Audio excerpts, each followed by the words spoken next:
Today's topic falls under the category of family, and more specifically, natural family planning using the Fertility Awareness Method. So, what is fertility awareness? Well, it's just that it's being aware of your fertility to either get pregnant or to prevent pregnancy. If you are looking for a non hormonal way to avoid pregnancy, or you're trying to get pregnant naturally, fertility awareness is something you might want to consider. I've been using this method for avoiding pregnancy for the past 9 months since having my second child. So here's how birth control typically goes down after having a baby. You have a 6-week checkup appointment or follow-up appointment with your doctor or midwife. And during that appointment is really when you usually discuss your birth control options and what you're going to do for birth control. Well, at that point in time, I wasn't really thinking about birth control. I didn't really want to put a lot of thought and energy into it. I wasn't thinking about it at all. So I left the office with a pamphlet of all the birth control options available to women. One of the options listed was natural family planning. And after doing some research, I came across a great resource called Taking Charge of Your Fertility, which is a book.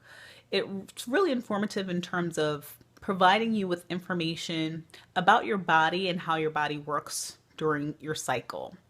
After reading the book from cover to cover, I felt armed with enough information and empowered enough to move forward with a natural family planning option. So this method really involves pinpointing ovulation and avoiding intercourse around ovulation or using a barrier method around ovulation. So here's an interesting tidbit. Men are typically fertile year-round, pending no fertility issues. That's 24 hours a day, 7 days a week, 365 days of the year. Women, on the other hand, are only fertile during certain points of our monthly cycle. So this means that there are certain times during the month that we cannot get pregnant. If you can identify those points in your cycle when you're fertile, you can either avoid intercourse during that time or use another form of protection and avoid pregnancy. So how do you identify your most fertile time? Well, it starts with your basal temperature. This is your resting waking temperature, your temperature that you have when you wake up first thing in the morning, before you get out of the bed, before your feet hit the floor. For accuracy and consistency, it's best to take your temperature around the same time every day. Set your alarm if you go to work the same time every day or get up for work the same time every day. This is great. This is perfect. You can pick up a basal thermometer from your local pharmacy, such as CVS or Walgreens or any other local pharmacy. They're pretty inexpensive and they offer more accuracy than a regular thermometer. So what you're looking for with taking your temperature or by taking your temperature is a spike in your temperature, which normally indicates that you have ovulated.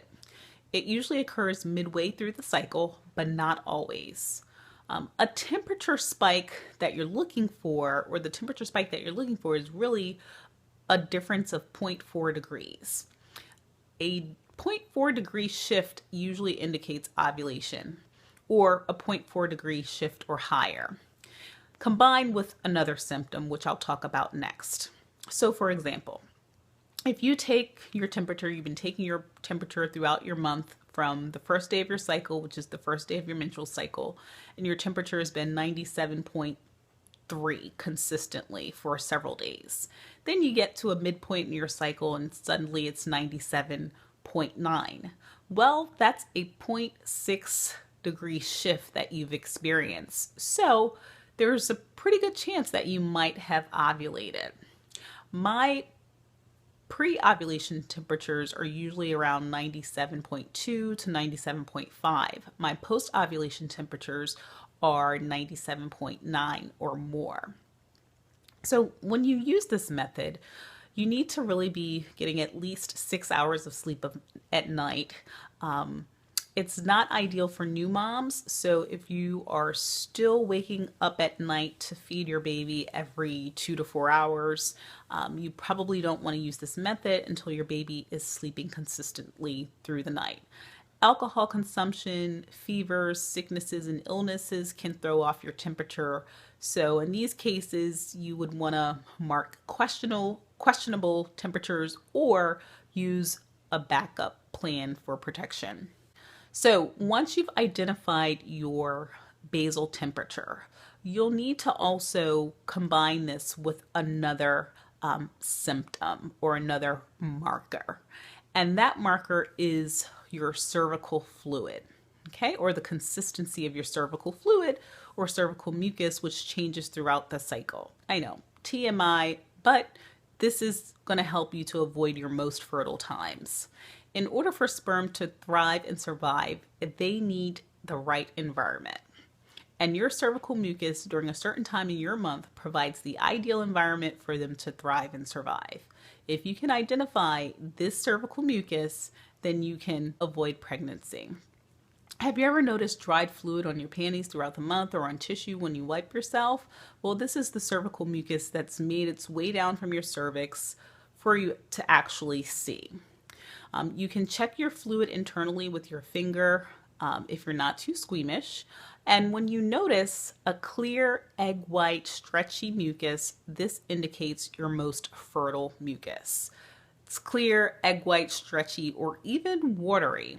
This typically appears around ovulation. This provides the ideal environment for sperm to travel and live. So, between checking your cervical fluid along with your temperature, you can kind of get a good idea of whether or not you have ovulated. So you're looking for that 0.4 degree or higher temperature shift along with having the watery, stretchy, egg white cervical fluid around that same time during the month. If you can identify and put your finger on those two things, then pretty good chance that you've ovulated. Now, there's a third thing that you can check, which I don't use because I'm too squeamish for this, and that is checking the position of your cervix. So you can research that on your own time, but you really have to be really comfortable with yourself because you're checking the position of your own cervix internally. You don't need to use all three, just using the temp and the cervical fluid is fine. Those are the ones that I use. So what helps me to be most successful with using this method is an app called Kindara. If it weren't for this app, I would not be using this method at all. It makes it easy to identify your fertile window in a cycle. There are other apps like Fertility Friend, but I started with Kindara and became comfortable with it. And the app is free. It actually allows you to enter your temperatures daily. It also allows you to note the consistency of your cervical fluid throughout the month and even note when you've had intercourse. So it helps you to capture data to make important decisions around your fertility. And you'll also have a history of your monthly cycle in the form of charts, which are really nice and helpful. Now, my husband and I have been using this successfully for 9 months.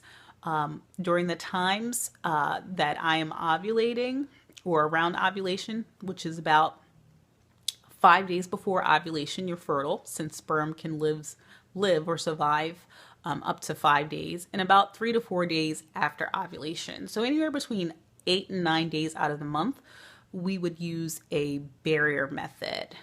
And then the remaining days in the month, we don't have to use anything at all.